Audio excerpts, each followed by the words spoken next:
Listo. ¿Sí está viendo la imagen?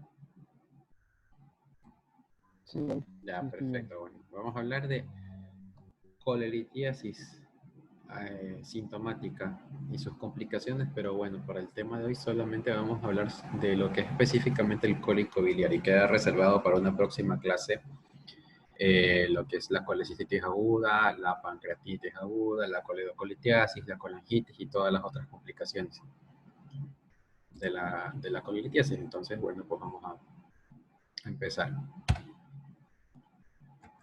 Bueno, los objetivos de esta clase son recordar aspectos generales con respecto a lo que tiene que ver con anatomía y sobre todo con la fisiología de las vías, de la vesícula y las vías biliares, categorizar el tipo de pacientes y el manejo correcto dependiendo de cada condición clínica, establecer conceptos de cada complicación y saber cómo diferenciarlos. Bueno, los temas de la siguiente clase, identificar y establecer criterios para referir o bien a cirugía o bien para referir a otra especialidad, sobre todo a gastroenterología. Y bueno, aquí no vamos a hablar de nada de lo que tiene que ver con complicaciones de un procedimiento quirúrgico, solamente las hemos de mencionar de manera superficial. Con esta imagen se te puede explicar toda la patología hepatobiliar-pancreática. Entonces, recordando un poquito lo que es la anatomía de las vesículas y las vías biliares, pues recordemos que de los dos lóbulos hepáticos se originan los conductos biliares, tanto hepático derecho como izquierdo. Juntos, a nivel de la placa iliar, como podemos ver aquí en la flecha, pues van a generar un conducto común, que es el conducto hepático común. Ese, junto con la unión del conducto cístico, van a formar lo que es el conducto colédoco, el cual va a desembocar en la segunda porción duodenal, justo a nivel de la ampolla de Vater, con un esfínter de músculo liso, que se llama esfínter de Oddi. La unión pancreático-biliar que se puede observar en esta placa, pues es la normal, ¿no? O sea, desembocan en un canal común antes de llegar al duodeno. Hay situaciones en las cuales la unión pancreático-biliar puede ser anómala, en las cuales el colédoco desemboque en el conducto pancreático, lo cual se ha encontrado bastante en los casos de pancreatitis, por ejemplo, como un factor determinante para que se presente la enfermedad. Y en otros casos, por ejemplo, el conducto pancreático, en cambio, va a desembocar en el conducto colédoco, lo cual se ha relacionado con la fisiopatología de los quistes de colédoco por una parte y por otra parte del adenocarcinoma, del colangiocarcinoma, perdón. Lo que es la vesícula biliar, pues va a tener su forma piriforme, ya sabemos que pues va a ser más ancha y va afinándose a medida que se va acercando a la región del infundíbulo, ¿no? Y tiene lo que es un cuerpo, tiene un fondo y lo que es el bacinete. Con sus funciones que son netamente de almacenamiento y de excreción de la bilis acumulada. Entonces, pues la respuesta fisiológica normal en la vesícula biliar es que ante un estímulo alimentario, sobre todo alimentos ricos en grasas, se vaya a contraer la vesícula por una parte y por otra parte se relaja el esfínter de Oddi para que la bilis pase de la vesícula hacia el duodeno para ayudar al metabolismo de los alimentos, sobre todo al metabolismo de las grasas, como veremos ya en otras diapositivas. Pues cierta población, y ya vamos a hablar de factores de riesgo, pues puede desarrollar colelitiasis, ¿no? Entonces, los pacientes que desarrollarán colelitiasis van a tener ciertas características que ya vamos a comentar. Profesor, aún no me ha dado el permiso para grabar. Ah, ya. A ver, déjame ver. ¿Dónde estás? Déjame buscarte. A ver, vamos a permitirte grabar.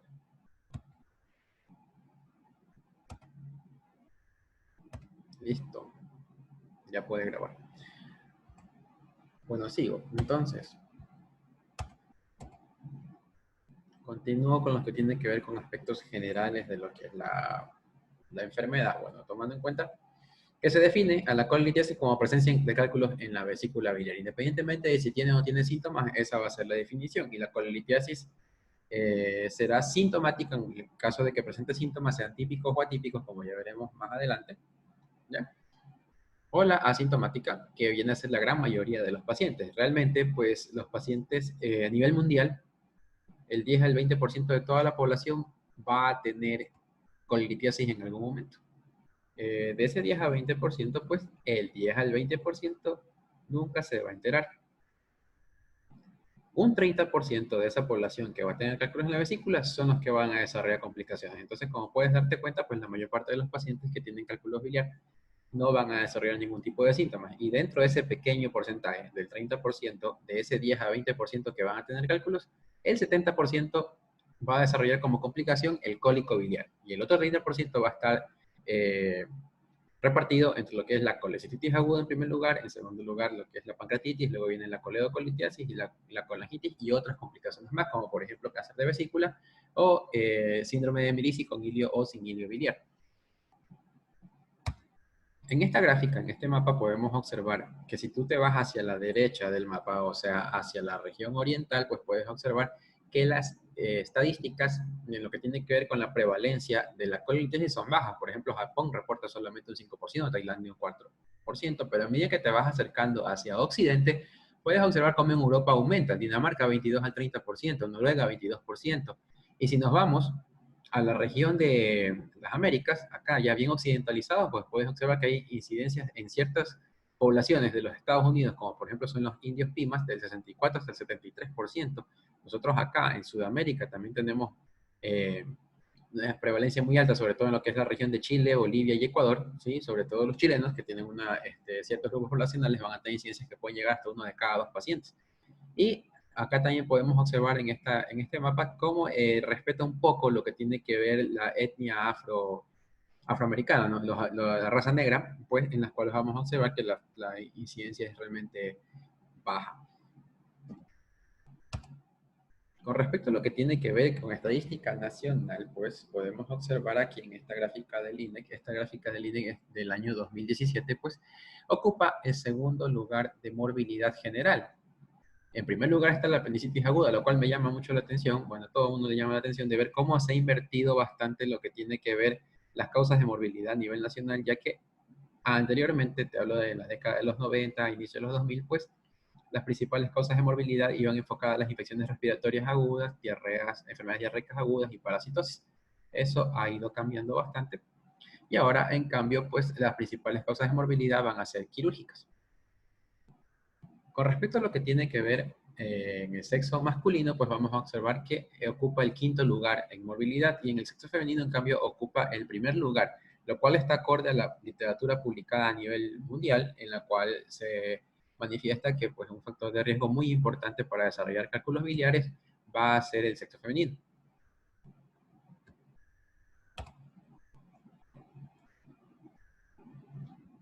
Clásicamente se hablaban de una mnemotecnia, que es la mnemotecnia que estás viendo ahorita en la pantalla, ¿no? De las 4 Fs que tienen que ver con los factores de riesgo de la colelitiasis, ¿no? Fat, obesidad, 40, en edad joven realmente, female, sexo femenino, y fértil, multiparidad, no hablando de fertilidad como tal, sino de la multiparidad. Sin embargo, actualmente se le añaden 2 factores de riesgo más, ahora ya hablamos de 6 Fs, en los cuales fair significa en inglés justo realmente, pero se lo puede, cuando hablamos en el contexto de la tez de una persona, pues estamos hablando de tez blanca, entonces raza blanca, por una parte, y por otra parte, family, la otra F que habla de historia familiar, es muy frecuente y mucha probabilidad hay de que si alguien en la familia, una familia de primer grado, tiene colitiasis, pues puedas tú también desarrollarla. Hay un sinnúmero de factores de riesgo ya identificados y dependiendo de lo que es la fisiología y la fisiopatología de la colitiasis, pues te vamos a explicar uno por uno. No, en la edad ya dijimos, ¿no? En edades jóvenes, sobre todo entre los 30 y 40 años, sexo femenino, ciertas predisposiciones genéticas que ya vamos a hablar, como por ejemplo indios Pimas, se habla de que hasta 7 de cada 10 mujeres, sobre todo en las tribus Pimas de los Estados Unidos, pueden desarrollar colitiasis. Chilenos también, como ya lo mencionabas anteriormente. Embarazos. Es directamente proporcional al número de embarazos. Mientras más embarazos, más probabilidad tengo de desarrollar colitiasis. Obesidad, pérdida rápida de peso, sobre todo cuando está asociada, aquí hablan de dietas de muy bajas calorías, pero sobre todo cuando está asociada a tratamientos quirúrgicos para la obesidad. Y esto tiene que ver mucho con la alteración de la circulación enteropática por una parte y por otra parte con el aumento que se tiene de la resorción del calcio por una hiperfunción de lo que es las glándulas paratiroides. Cirrosis hepática también por alteraciones en el metabolismo de la bilirrubina, anemias hemolíticas que producen una cantidad elevada de cálculos pigmentarios, no tanto de cálculos de colesterol, sino de cálculos de pigmento negro, que ya vamos a hablar un poquito de eso también, hipertrigliceridemia, ciertos medicamentos como por ejemplo estrógenos, anticonceptivos orales que pueden alterar lo que es la motilidad o lo que es la concentración de la bilis en la vesícula biliar, fibratos, ceftriaxona y el octreótido. Con respecto a lo que tiene que ver con la ceftriaxona, pues causa barro biliar, sobre todo en tratamientos crónicos. Pasado los 30 días de utilización continua de ceftriaxona, que se da muy poco, ¿no? Pero puede darse, se genera barro biliar. La ventaja de esta es que es reversible, o sea, yo culmino mi tratamiento con ceftriaxona y poco a poco irá desapareciendo el barro biliar sin consolidar una colitiasis como tal. Reacciones de ilium terminal por alteración del circuito enteropático, éstasis biliar, sobre todo en aquellos casos de trastornos funcionales en la vesícula biliar, ya vamos a hablar un poquito de eso. Sin embargo, también puede darse en la diabetes mellitus, nutrición parenteral total, en la cual el ayuno es prolongado, y si hay ayuno prolongado, no hay el estímulo del alimento que me haga contraer la vesícula biliar, y por ende eso puede causar precipitación y cristalización de la bilis. Vagotomía, recordemos que el nervio vago pues da una rama que va hacia el hígado, y esa rama pues también inerva y da la motilidad a la vesícula biliar. Entonces al momento de realizar una vagotomía, sea troncular, sobre todo la troncular, perdón, va a producir una alteración en lo que es la inervación autónoma de la vesícula, y por ende no va a haber una buena motilidad, lo cual puede causar colitiasis. Por eso pues estaba indicado cuando se realizan ese tipo de cirugías que se vayan asociadas a la colecistectomía de manera profiláctica. Lesiones del nervio, perdón, de la médula espinal, sobre todo lo que tiene que ver con las lesiones de médula espinal cervicosacra, donde está el parasimpático, pues pueden también causar esta biliar. Y lo que también se asocia como factor de riesgo lo que es la actividad física en poca cantidad, sobre todo en el sexo masculino. Recordemos un poquito de la fisiología, ya que estamos hablando de cómo se forman los cálculos biliares. Pues para que haya un equilibrio de lo que es el colesterol junto con las sales biliares en la vesícula biliar, pues se tiene que producir un promedio de 0.5 gramos a 500 miligramos de colesterol al día, que van a ser el sustrato para que se formen los ácidos biliares. ¿Cómo se forman los ácidos biliares? Primero hay que recordar cómo se puede. Hay varias vías que generan colesterol en el cuerpo, ¿no? Pero una de las más importantes con respecto a la fisiopatología de la colitiasis es la vía de la acetilcoenzima A. Entonces, la acetilcoenzima A, acá sí podemos observar dónde está la flecha, pues la acetilcoenzima A, por medio de esta enzima, que es la 3-hidroxi-3-metilglutaryl coenzima A reductasa, pues va a generar colesterol. Este colesterol de acá pues se hidroxila generalmente por la acción de otra enzima, que es la colesterol 7-alfa hidroxilasa. Y ese colesterol 7-alfa hidroxilasa es lo que va a hacer que el colesterol que se encuentra en el hígado se transforme en sales biliares, en ácidos biliares, perdón. Los ácidos biliares son de los que van a mantener el equilibrio entre el colesterol como tal, las sales biliares y los fosfolípidos, sobre todo la lecitina. Eso se llama pirámide Admiral-Small. Ya vamos a hablar un poquito de esa pirámide para que entiendas cuándo una bilis es tipo 1. La bilis equilibrada en lo que tiene que ver con sales biliares, con colesterol y con fosfolípidos, se le llama bilis micelar. O sea, ese tipo de bilis es la que generalmente tiene una persona que no tiene colitiasis, es el tipo de bilis que ayuda a la absorción de las grasas en el intestino delgado. Entonces, existen ciertas predisposiciones genéticas. Por una parte, deficiencia de 7-alfa hidroxilasa, que se la ha encontrado y se la ha evidenciado en estas tribus pimas, por ejemplo, en los Estados Unidos y en ciertas tribus nativas de Chile, en las cuales no va a haber hidroxilación adecuada del colesterol, y por ende se va a acumular mayor cantidad. Y esa mayor cantidad de colesterol pasa del hígado hacia la vesícula biliar y genera un desequilibrio de lo que tiene que ver la pirámide Admiral-Small, con tendencia mayor a el colesterol estancado en la vesícula biliar y por ende posible cristalización y formación de cálculos. Por otra parte, si hay una deficiencia de la actividad un aumento de la actividad de la hidroximetilglutaryl coenzima A reductasa, pues va a haber una mayor conversión de acetilcoenzima A hacia colesterol, lo cual también me lleva al mismo efecto que la deficiencia de la 7-alfa hidroxilasa. Y este es un punto fisiopatológicamente importante porque el aumento de la actividad de la enzima durante el día va a ocurrir mucho más en horas de la noche. Entonces, por eso es que las estatinas, que son inhibidores directas de esta enzima, van a tener que utilizarse en la noche. Y también se consideran que las estatinas son factores protectores para la colitiasis, justamente por esto, porque minimizan la formación de colesterol. Pero no están recomendadas las estatinas como un tratamiento preventivo o como un tratamiento disolvente de cálculos, por si acaso. Entonces, no están aprobadas para ese tipo de fines. Una vez que yo ya tenga hidroxilado el colesterol, acá, no sé si se ve la flecha, sí se ve ya, acá, y se formen las sales biliares, los ácidos biliares, perdón, pues estos van a ser el ácido cólico y el ácido que no es oxicólico, que van a interactuar con la glicina y con la taurina, formando lo que son los ácidos glicocólicos y taurocólicos. Esos ácidos glicocólicos y taurocólicos son aquellos que van a pasar hacia el intestino delgado, y en el intestino delgado, sobre todo en el hilo terminal, en los últimos centímetros del intestino delgado, pues las bacterias van a interactuar con ellos y van a producir otro tipo de reacción, ¿no? En las cuales se van a formar las sales biliares secundarias, que son el ácido litocólico y el ácido desoxicólico. El ácido litocólico y el ácido desoxicólico, una vez que llegan al hilo terminal, van a ser reabsorbidos. Y en el momento que son reabsorbidos, pues el 95% va a regresar al hígado para volver a repetir este ciclo que te acabo de mencionar, lo cual se llama circulación enteropática, y el otro 5% restante es el que va a pasar hacia el colon. Y ese 5% tan pequeño que pasa al colon va a causar los siguientes efectos. Primero, le va a dar coloración a las heces. Entonces, la coloración como café, marrón o amarillenta de las heces se debe justamente a estas dos sales biliares secundarias, el litocólico y el desoxicólico. Por otra parte, esa pequeña cantidad también de sales biliares va a aumentar la motilidad del colon y va a aumentar la secreción de agua y de electrolitos.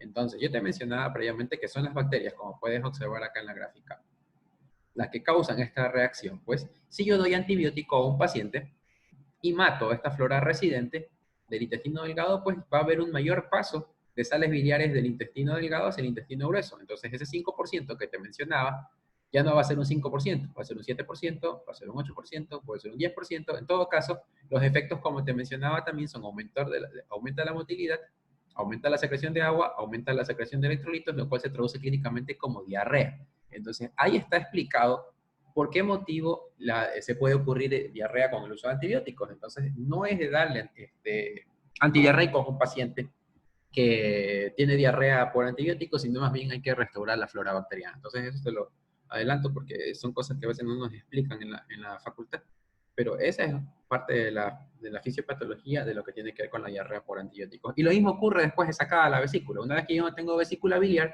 va a haber una excreción continua de las sales biliares hacia el intestino delgado, pues, y eso va a hacer que ese 5% pequeño ya no sea 5%, sino que sea un 6, un 8, un 10% que pase hacia el colon, lo cual también me justifica porque en los primeros meses después de un postoperatorio de colestomía, los pacientes pueden presentar diarrea.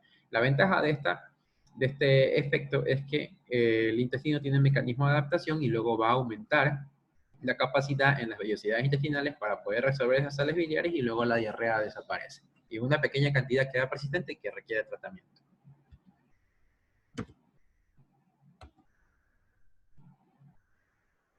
Ahí está lo que es la pirámide de Admiral Small, otra vez.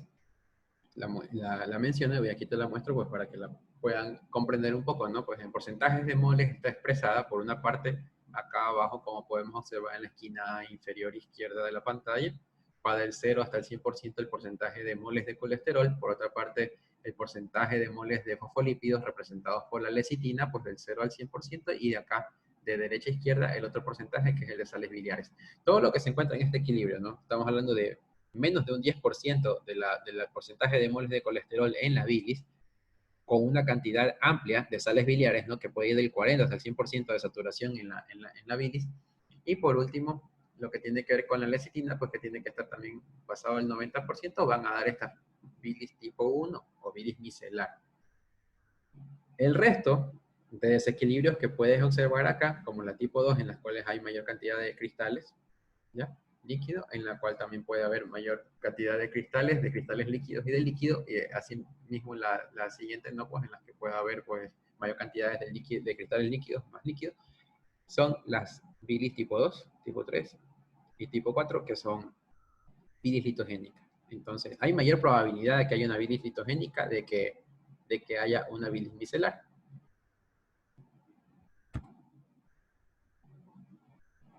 Vuelvo a la gráfica otra vez para explicar ciertos aspectos, sobre todo de cómo se generan los cálculos biliares dependiendo de su composición. Tenemos 4 composiciones de cálculos biliares. Acá podemos observar, por ejemplo, en la esquina superior izquierda tenemos estos cálculos que, como puedes observar, son color amarillento tienen superficie lisa, estos cálculos son mixtos, o sea, son cálculos que tienen en su predominio, un 70 o un 80% de estos cálculos van a estar formados por colesterol y también por bilirrubinato de calcio. Entonces tienen esta característica que se puede observar.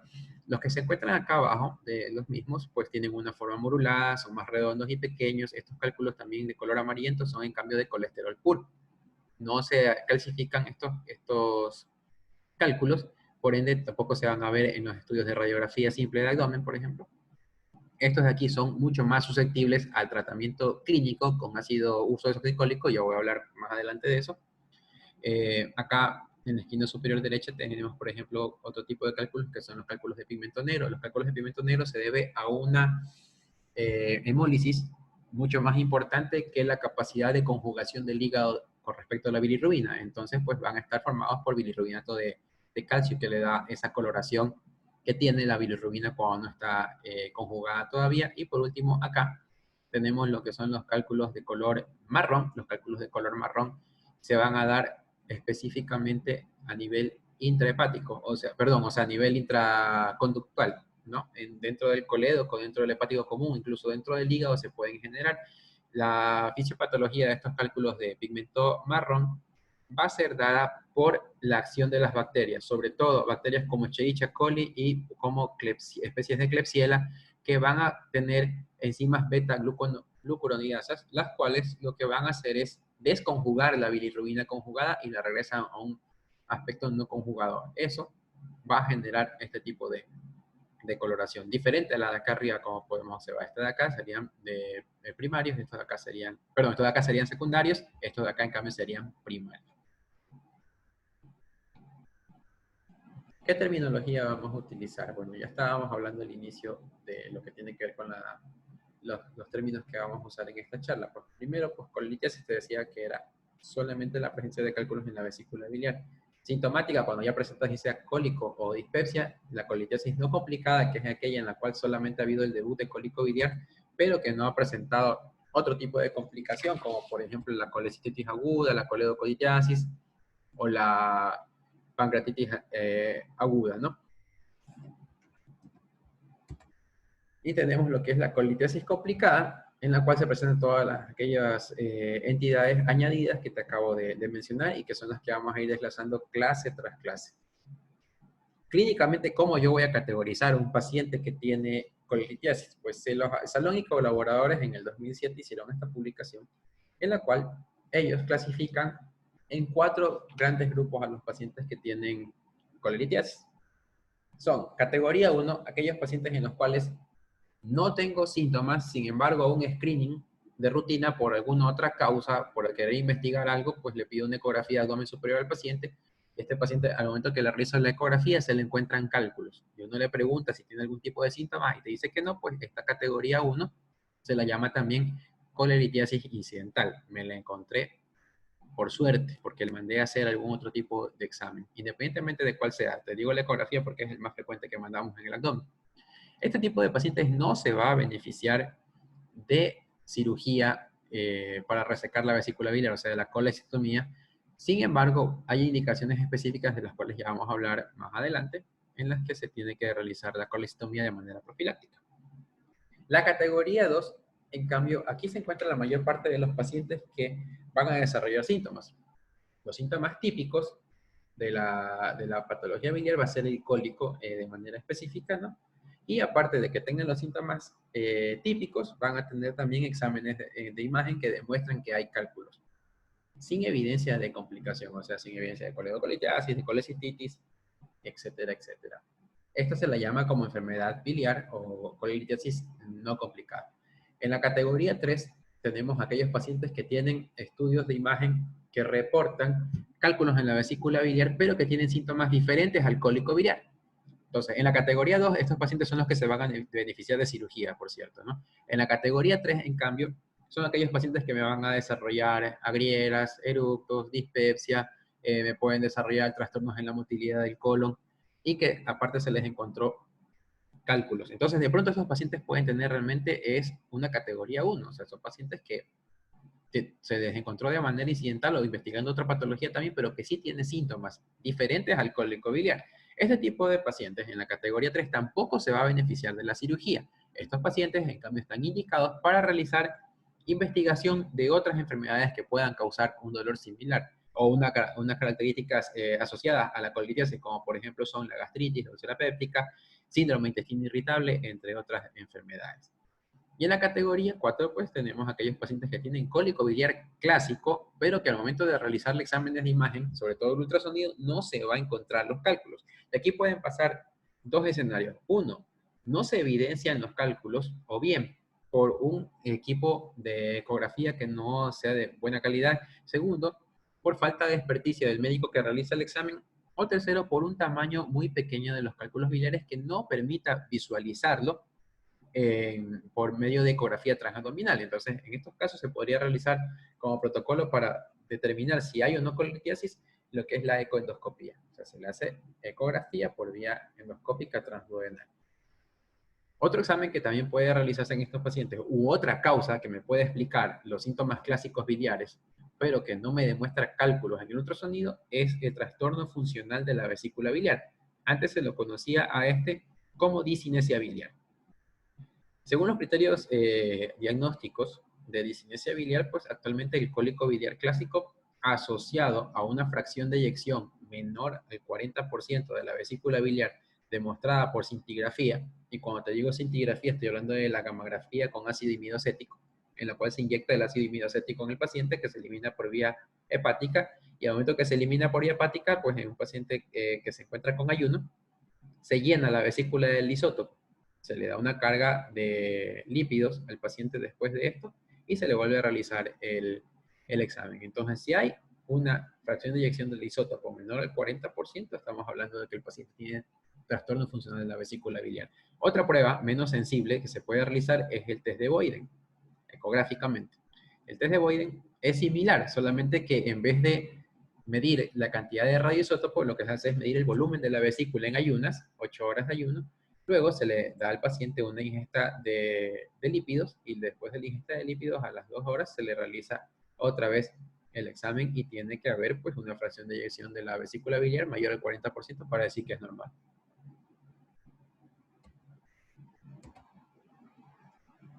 Ya mencionaba un poco de los síntomas atípicos, ¿no? Pues aquí podemos repetirlos nuevamente: eructos, saciedad temprana o plenitud prandial, regurgitación, distensión abdominal, sensación de dolor epigástrico urente, pirosis, náuseas, vómitos, incluso dolor torácico o un dolor abdominal que no lo puede localizar el paciente. Se han demostrado que están algunas veces asociados a colitiasis, pero insisto, el manejo quirúrgico a veces, en vez de paliar los síntomas, los puede empeorar, sobre todo en aquellas condiciones en las cuales hay alteraciones de la motilidad del colon, como por ejemplo el síndrome de intestino irritable, en el cual, pues, como también mencionaba previamente, pues la excreción de bilis de manera directa y constante hacia el duodeno, pues puede aumentar la motilidad de lo mismo, lo cual puede generar más dolor. Entonces, es común encontrar a pacientes con síntomas atípicos que se les ha intervenido quirúrgicamente y luego los controles te llegan a decir que sus síntomas han empeorado, como por ejemplo dicen, ahora me lleno más de gases, ahora tengo más diarrea, ahora me duele más. Entonces, esos pacientes tendrían que haber sido, pues, evaluados previamente a la cirugía para descartar otra enfermedad que pudo haber mejorado con manejo clínico.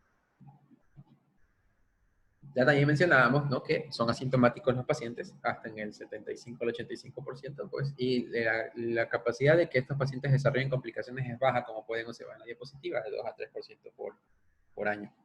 Una vez que un paciente tiene debut de cólico biliar, pues el riesgo de que vuelva a desarrollar ese cólico es del 30% por año.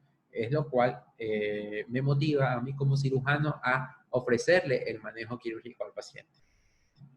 Cuando los pacientes tienen cálculos pequeños, microlitiasis, y háblese de microlitiasis, aquellos cálculos biliares que miden de 2 milímetros para abajo, o sea, todo cálculo menor a 3 milímetros se lo considera como microlitiasis, pues estos pacientes, debido a la permeabilidad del conducto cístico, que mide término promedio de su calibre 3 milímetros, pues pueden migrar esos pequeños cálculos hacia las vías biliares, pueden mantenerse de manera incluso permanente, pues en la vía biliar sin ser eliminados hacia el intestino, y causan un efecto de válvula en la cual el cálculo sube y baja y se puede impactar en el esfínter de Oddi, causando un dolor biliar que es un poco más persistente en relación al cólico biliar clásico. Por otra parte, también pues la presencia de cálculos biliares en las vías biliares pueden también ser un factor desencadenante y relacionado con lo que es la pancreatitis aguda de origen biliar. Entonces, estos pacientes pueden desarrollar más complicaciones por ese motivo. Si un cálculo se encuentra atrapado en la vía biliar común, en el colédoco, tiene una tasa de crecimiento de 2 milímetros por año hasta que se evacúe, si es que se evacúa. Y siempre se evacuará de manera más constante pues en los primeros meses o años. Bueno, pero eso es tema de otra clase y ya la vamos a hablar en otra oportunidad. Lo que tiene que ver con el tema de hoy, pues, y que vamos a tratar más, con más hincapié, va a ser el cólico biliar, que es la principal complicación, insisto. ¿Ya? 70-80% de los pacientes van a presentar cólico biliar y bueno, eso 30% ya está repartido, ya te lo mencioné previamente. Así que vamos a hacer énfasis ahorita en el cólico. Entonces, ¿cómo yo describo un paciente con cólico biliar? Irónicamente, el nombre de cólico biliar no me describe lo que realmente presenta el paciente cuando va a la sala de emergencias. Los pacientes con cólico biliar no tienen ese dolor espástico, sino que es un dolor constante, más bien un dolor sordo que no lo puede definir muy bien. Es una sensación como de opresión intensa que va a tenerla sobre todo en el cuadrante superior derecho, pero también lo puede presentar en el epigastrio, ¿ya? Y se irradia generalmente hacia lo que es la región interescapular, sobre todo hacia el lado derecho, lo cual se conoce como signo de Collins. El dolor, al momento que inicia, pues va aumentando gradualmente de intensidad y se acompaña de síntomas vegetativos, como por ejemplo palidez, náuseas y vómitos. ¿Ya? Generalmente tienen un gatillo al inicio, pero ya después, a medida que va progresando la enfermedad, ya no se necesita ni siquiera de ningún tipo de alimento que me pueda desencadenar el dolor. Entonces llega un momento que los pacientes que no se han intervenido quirúrgicamente dicen, doctor, ahorita hasta el agua me va a causar síntomas. Pero los gatillos más importantes para lo que es el desencadenamiento de un cólico biliar son la ingesta de grasas. Entonces, por eso es que es muy común los cólicos biliares en fines de semana, para empezar, y en días festivos.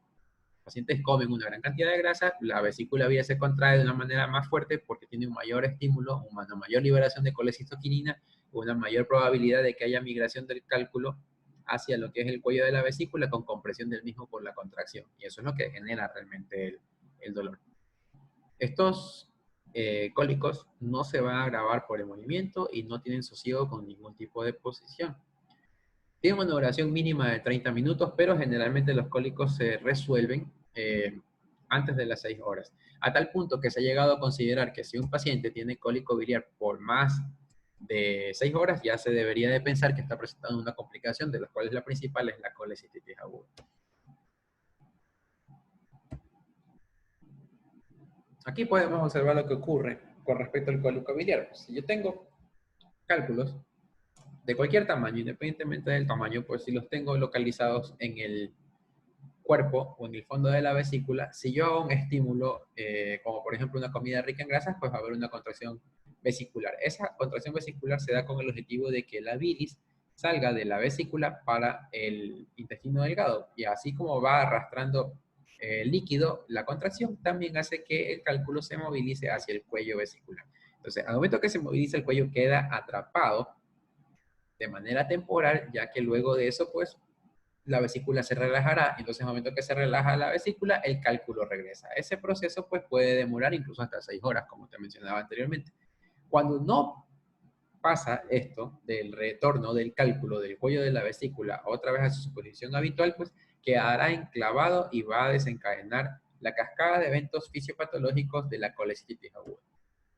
Ecográficamente, nosotros podemos observar, y de paso menciono, ¿no?, que el método de elección para el diagnóstico es la ecografía de abdomen superior.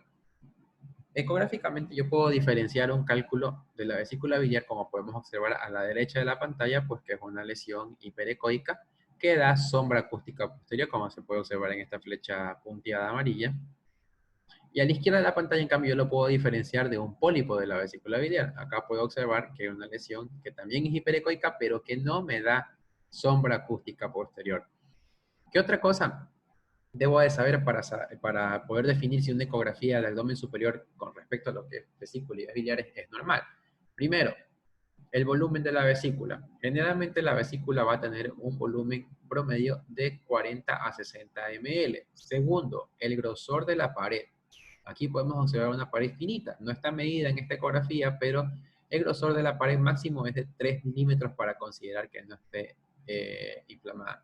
Tercero, ausencia de edema perivesicular, de cálculo enclavado o de signo de Murphy.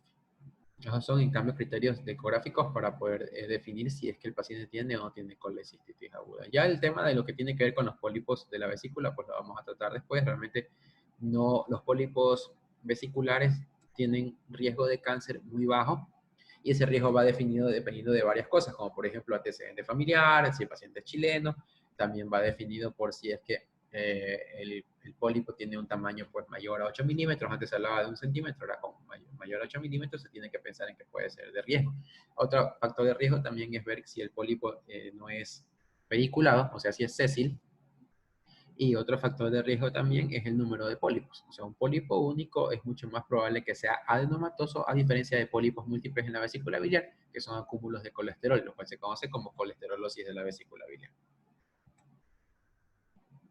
Acá podemos observar, en cambio, la diferencia entre el anterior, esta de acá de la derecha, que es normal, a esta de acá, que tiene inflamación. Pues acá podemos observar en el cuello de la vesícula, como ves en la flecha negra, pues los cálculos biliares inflamados, impactados, y aparte de eso, pues la pared engrosada e incluso líquido libre perivesicular. Estos hallazgos no deben haber en un estudio normal, ¿no? Acá, por ejemplo, tengo otro en el cual no está enclavado el cálculo en el cuello de la vesícula, sin embargo hay signos de inflamación. De pronto fue una inflamación que ya pasó. Esto es para demostrar lo que son las vías biliares. Acá podemos llevar esto para coledocolitis, no es el tema de la clase, así que lo pasaré nomás, ¿sí? Ahora, como estábamos mencionando el cólico biliar, pues vamos a hacer ahora revisión de lo que tiene que ver con el manejo. Todo paciente que llega con cólico biliar tiene que ser manejado. El dolor, obviamente. Ahora, se hablaba previamente de que los antiespasmódicos serían buenos, ya que la contracción de la vesícula es lo que me genera el dolor. Sin embargo, no hay evidencia que me diga que los antiespasmódicos sean superiores a los AINES. Entonces, el medicamento de elección siempre va a ser un AINE. Y ya conversábamos previamente de las dosis saline, las dosis cielo o tope, que tienen los AINES, sobre todo el ketorolaco, que es el más utilizado en urgencias. Entonces, pues una dosis de 15 miligramos intramuscular o intravenosa sería más que suficiente para un paciente, ¿no? Tomando en cuenta que no hay diferencias estadísticamente significativas entre dosis incluso de 10, 15, 20 y 30 miligramos de ketorolaco. Entonces, una dosis baja de ketorolaco puede ayudar. También puede ayudar la combinación de un AINE, como el que acabo de mencionar, junto con un opioide. Por ejemplo, el opioide sería en este caso, pues, el que tenemos en nuestra mano, tramadol. Tramadol por vía oral viene muy bien. ¿Ya? La dosis de 1 miligramo por kilo de peso por dosis. La combinación de estos medicamentos me puede llevar a una paliación de los síntomas pronta, hablando en términos de tiempo, de unos 30 a 60 minutos. Se le tiene que decir luego de eso al paciente, pues, los signos de alarma. Entonces, los signos de alarma son la aparición de fiebre, la persistencia del dolor y la ictericia, sobre todo, que son los que tenemos que evaluar nosotros en el examen clínico de un paciente. Otra cosa también importante en estos pacientes es que el cólico biliar no me va a modificar el laboratorio y no me va a causar respuesta inflamatoria sistémica. Entonces, no voy a encontrar a un paciente ni con fiebre, ni con taquicardia, ni con leucocitosis, ni con PSR elevada, si es que tiene cólico biliar. Todo lo contrario ocurre en la colecistitis aguda.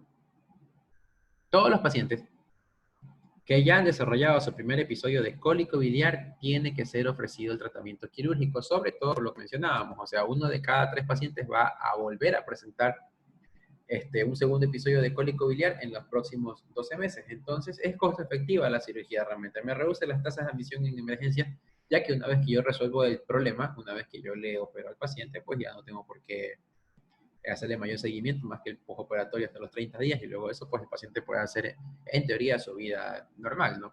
Hasta que se realice la cirugía, los pacientes deben de ser sometidos a medidas dietéticas, o sea, reducción del consumo de grasas, sobre todo de origen animal. ¿Cuáles son estas?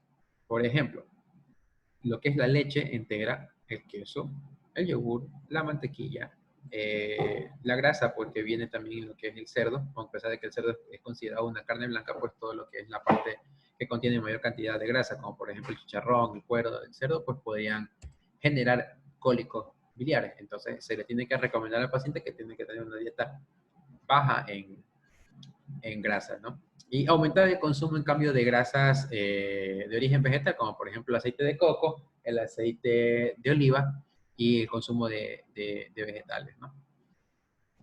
¿Se puede elegir por manejo no operatorio a los pacientes? Claro que sí, pero para yo poder ofrecer un manejo no operatorio a un paciente que tiene colelitiasis, tengo que estratificarlo muy bien, ya que no todos los pacientes encajan dentro del contexto de un manejo clínico. Anteriormente se decía que todo paciente que tenga cierto riesgo quirúrgico podía ser sometido a manejo clínico. Sin embargo, actualmente esa no es una indicación sine qua non para poder yo decir a este paciente tome medicación para disolver los cálculos. Primero tengo que yo determinar si hay permeabilidad del conducto cístico, y eso solamente lo puedo hacer con la cintigrafía, o sea, con la gamografía con ácido imidacético, el IDESCAN, que también se le conoce, para ver que haya un buen paso de bilis hacia las vías biliares. Entonces, punto 1, que no haya éstasis biliar. Ya, también. Punto 2. Punto 3, que los cálculos no estén calcificados y que no midan más de 1 centímetro. Entonces, todos estos pacientes que acabo de mencionar, pues tienen que cumplir todos los criterios para yo poder decirles pueden ser sometidos a manejo clínico, pero si no cumple con uno de los criterios, ya la tasa de fracaso es alta. De por sí, todos los pacientes que encajan en este criterio, que son solamente el 10% de los pacientes que tienen síntomas biliares, pues de ese 10%, solamente 2 de cada 10 suelen cumplir con los criterios. O sea, muy bajísimo es realmente la probabilidad de que le haga buen efecto el manejo clínico. Lo que sí está demostrado con el manejo clínico es que me reduce la aparición de cólicos hasta un 60% en los primeros 3 meses. Entonces sí puede que le mejore al paciente el cólico durante los primeros 3 meses hasta que espere ser intervenido quirúrgicamente. Entonces sí es una buena opción, sobre todo en aquellos pacientes que tienen cólicos a repetición. Lo segundo, el tratamiento, la desventaja, ¿no?, de este tratamiento es que se tiene que tomar a largo plazo. Entonces yo tengo que hacerle a los pacientes un seguimiento durante 2 años, en el cual tienen que tomar dosis de ácido ursodeoxycólico, que es de 15 miligramos por kilo de peso por día, fraccionado hasta en 4 tomas. Y después de 2 años con seguimientos ecográficos, una vez que yo he demostrado que el paciente no tiene cálculos en los estudios de imagen, tengo que darle por 6 meses más. Entonces, cada cápsula de ácido ursodeoxycólico vale aproximadamente 1,50. Si yo me pongo a multiplicar eso por 4 diarias por los 2 años 6 meses, pues me va a salir incluso más caro que la propia cirugía. Aquí podemos observar, y lo que les mencionaba anteriormente con respecto a lo que tiene que ver la comparación entre un AINE y un espasmolítico. Y por ejemplo, este forest plot. Yo no sé si ustedes sepan leer esto, pero si no saben leerlo, díganme para yo poderles explicar un poquito. Porque en este caso, esto es una regresión sistemática, ¿no?, en el cual se hizo un metaanálisis de 1, 2, 3, 4, 5 artículos, en los cuales pues se comparaba en un grupo el uso de antiespasmódicos y en el otro grupo el uso de AINES.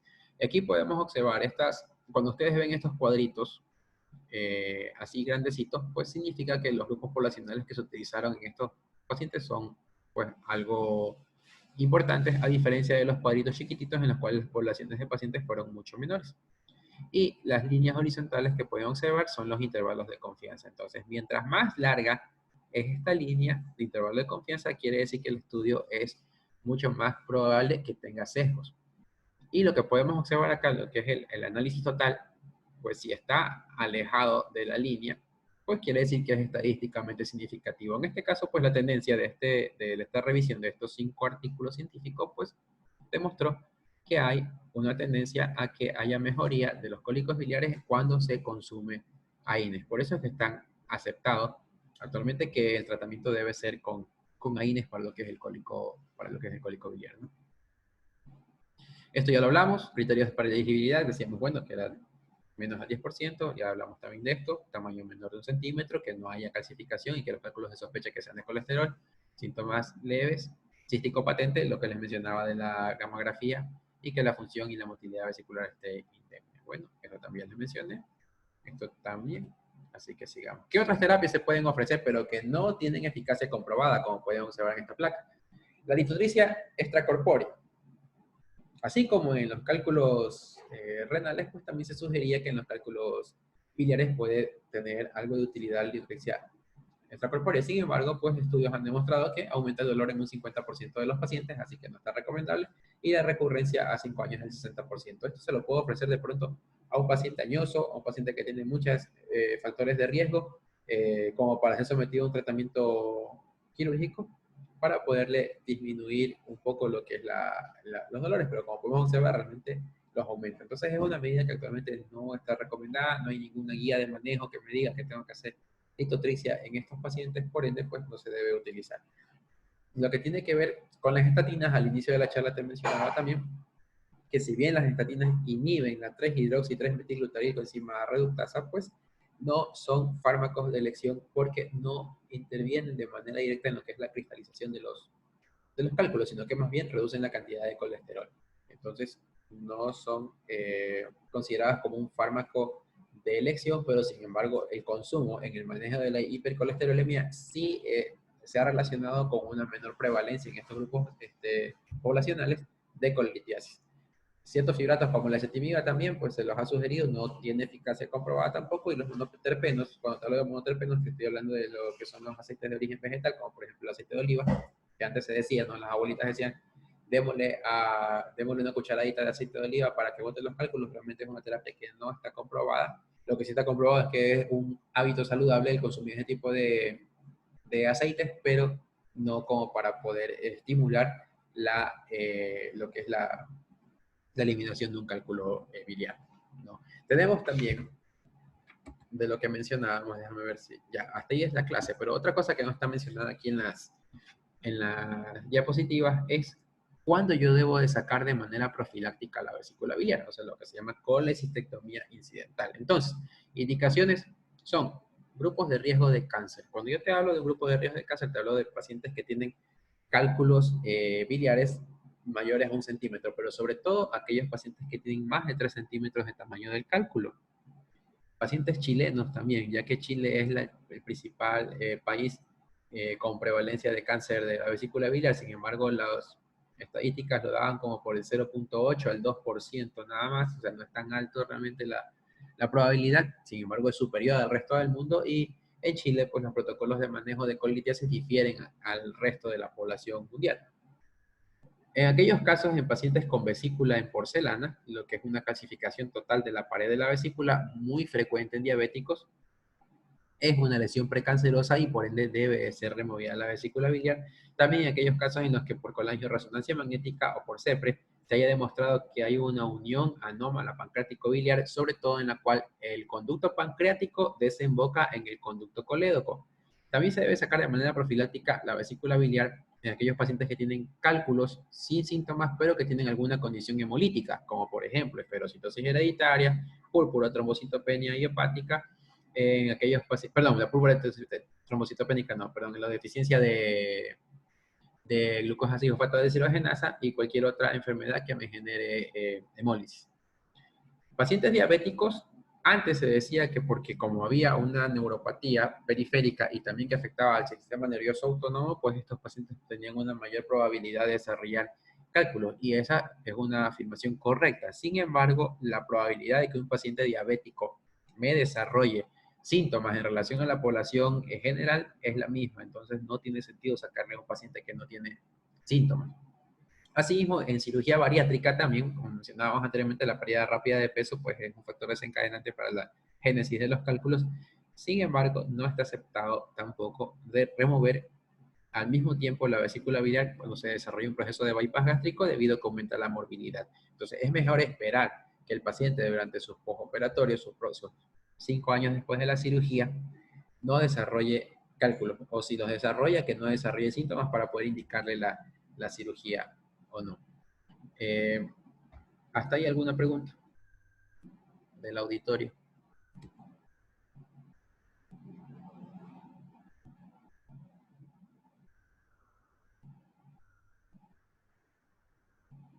Nadie.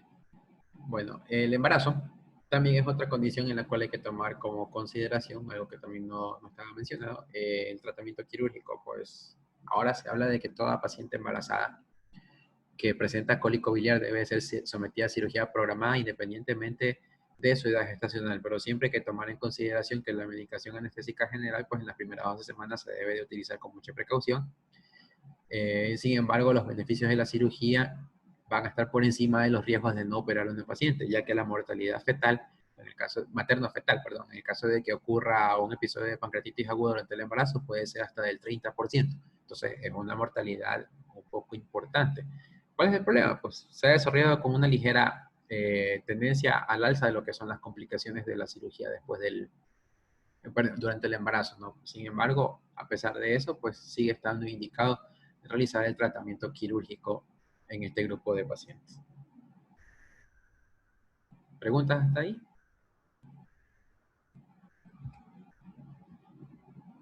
Hablen ahora o callen para siempre. Luis, ninguna pregunta. ¿Alguna O sea, cosa? yo me iría por un punto de semiología ¿Ya? con respecto a las maniobras que se deben realizar a los Ya. pacientes que llegan, en este caso, y la Bueno, relación de la maniobra de PROM para de sacar PROM, exacto. el signo de Morphy. Exacto, sí se llama maniobra de PROM, efectivamente. Mucha gente le dice maniobra de Murphy, me alegra que le digas el nombre que tiene que ver. Bueno, describe un poco de la maniobra que Claro, vas o a sea, recordar. ella en ese caso, en pacientes que por lo general y por la misma etiología que dan que los pacientes son obesos, ahí qué tan producente sería la maniobra realizarla. Y aparte el que también dificulta, en el Ya, caso de nosotros que estamos recién aprendiendo y nos llega un paciente. bueno, verá, lo que tiene que ver, sí es investigación de colecistitis aguda, ¿no? Lo que tiene que ver con eso, pues la sensibilidad puede verse mermada un poco por el hecho de la gran cantidad de partículas difuso que tiene un paciente. Sin embargo, pues lo que uno tiene que hacer como evaluador es aplicar un poco más de fuerza, ¿no? Recordando que la maniobra de PROM lo que hace es colocar a nivel del reborde costal, por debajo del reborde costal derecho en la línea medio clavicular, tus dos pulgares y pedirle al paciente que inspire profundo y en ese momento aplicar presión. Entonces, sí es verdad que me dificulta un poco la maniobra, pero tocaría aplicar un poquito más de presión para lograr una buena sensibilidad. Pero también hay que recordar que para el diagnóstico de la colecitis aguda no solamente es necesario el síndrome de Murphy, incluso puede estar ausente en un 30% de los pacientes, independientemente de su índice de masa corporal. Entonces hay que tomar en cuenta otros aspectos también. O sea, el signo de Murphy sí es un indicador muy importante clínicamente hablando de colecitis aguda, pero tiene que ser apoyado por otros auxiliares. De hecho, el diagnóstico se da con tres criterios. Uno que es el clínico, que lo estábamos conversando ahorita, el otro el imagenológico y el otro del laboratorio. Si no están los tres, lo más probable es que el paciente no tenga colecitis aguda. Entonces siempre va apoyado, ¿no?, la semiología con los otros auxiliares en este caso, ¿no? Pero sí, es válido lo que preguntan. Sí, se dificulta un poquito.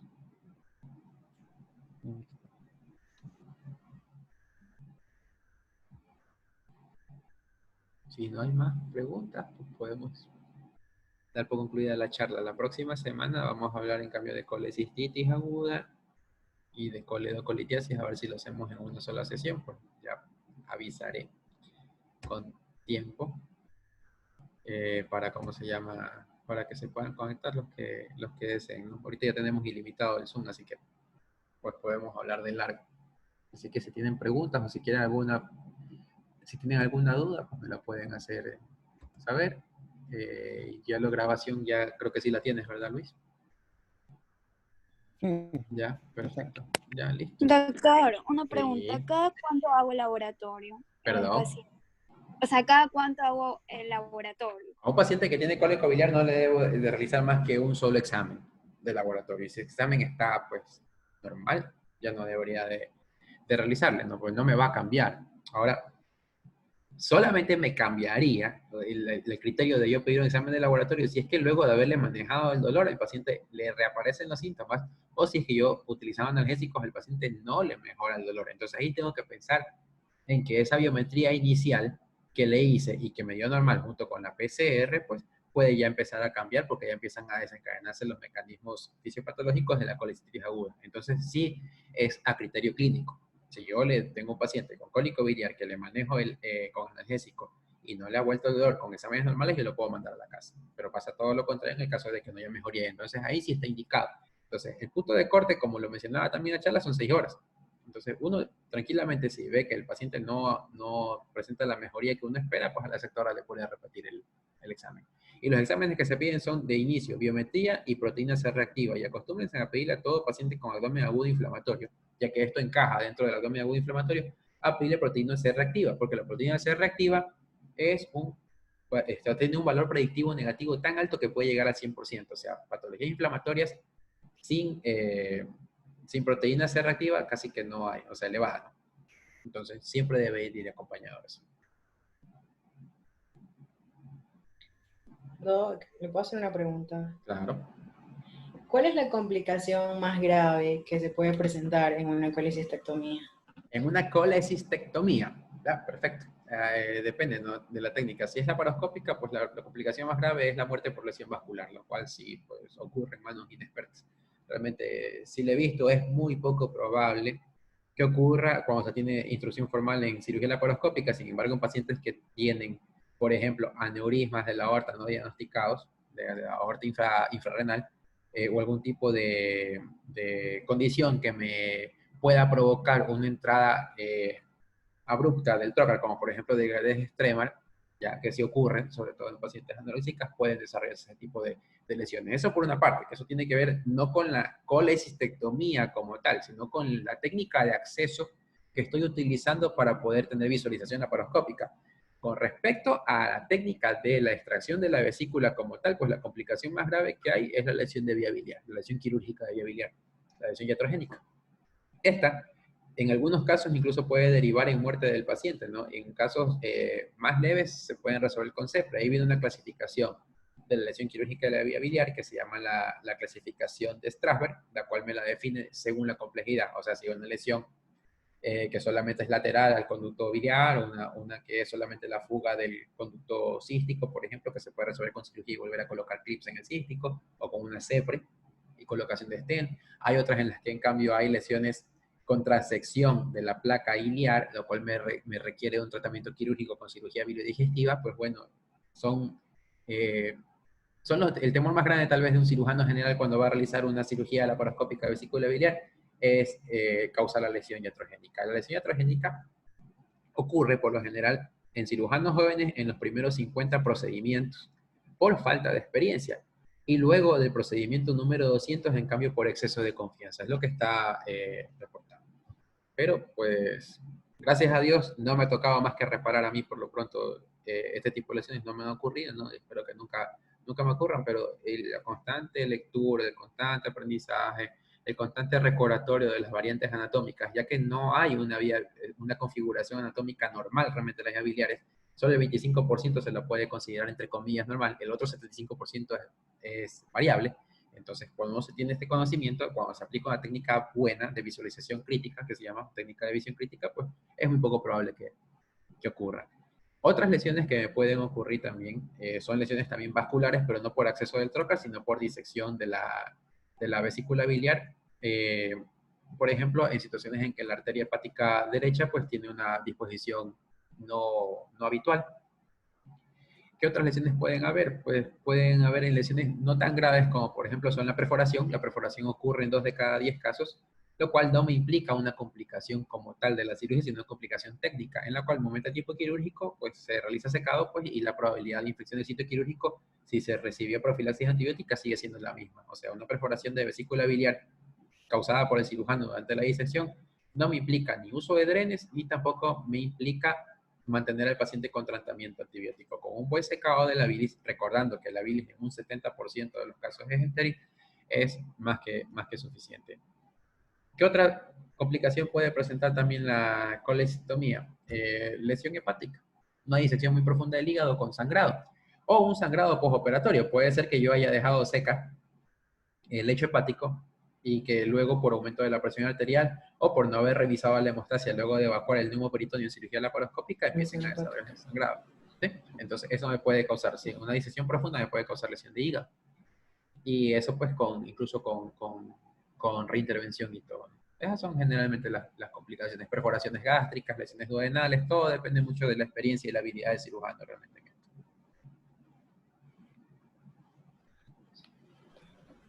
¿Alguna otra?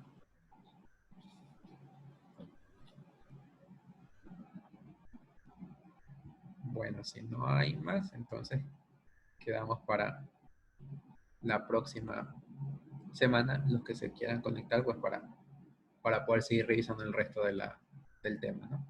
Por lo pronto yo me despido, tengan todos una buena noche y espero que les haya servido de mucho esta charla que les he dado, ¿no? Están invitados cordialmente a la próxima.